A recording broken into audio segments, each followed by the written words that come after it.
Miss RTV.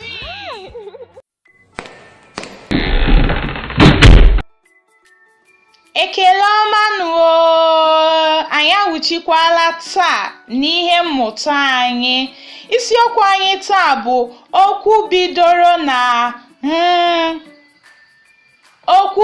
na Today we are going to be talking about words that start with letter N in Igbo language, and letter N in Igbo is pronounced Can you say that? Very good. The first one is nkịta.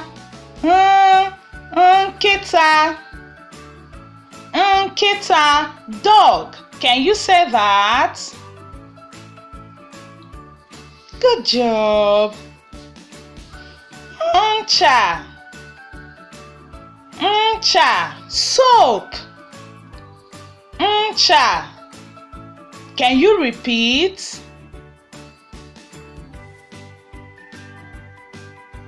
Nkata, basket. Nkata. Can you say that?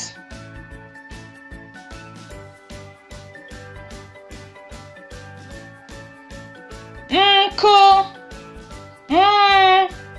Nkụ, firewood. Nkụ. Ndewo. Ngwere. Ngwere, lizard. Ngwere. Ngwere. Nne. Nne. Nne. Nne. Ndewo. Nna. Nna. Nna. Imeela. Anyị ga-eji nke a gụọ egwu. Ị dịkwa njikere? Ngwanụ ka anyị gbapụ ya ọsọ. Ọ bụ ntị. Ọ bụ ntị. Ọ bụ ntị. Ear. Ndewo. Ntụ. Ọ bụ ntụ. Ọ bụ ntụ. Ash. Ntụ.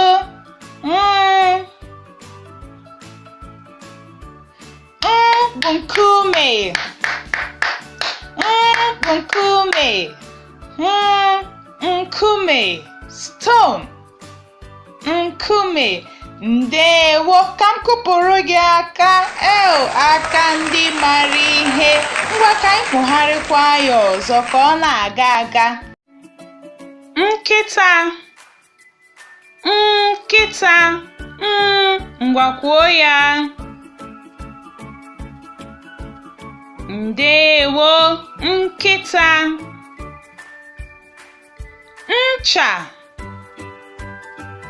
Ncha, soap. Ncha. Can you say that?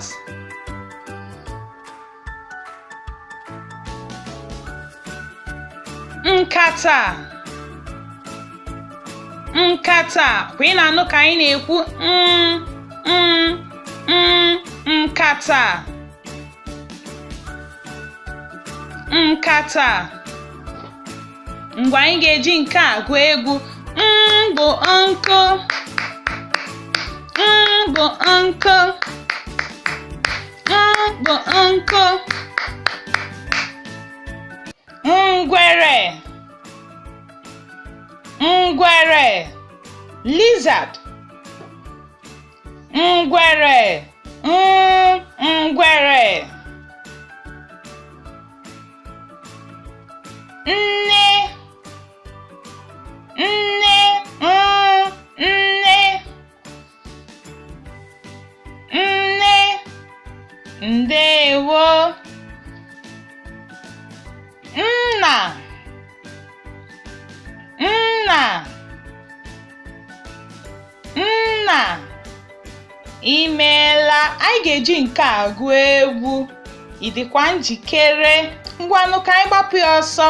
Ọ bụ ntị. Ọ bụ ntị. Ọ bụ ntị. Ear. Ndewo. Ntụ. Ọ bụ ntụ. Ọ bụ ntụ. Ash. Ntụ.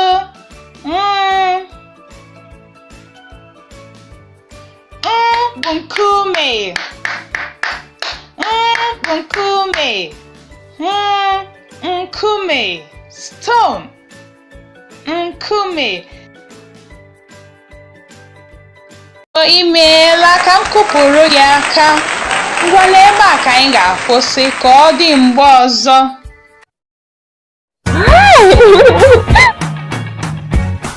Miss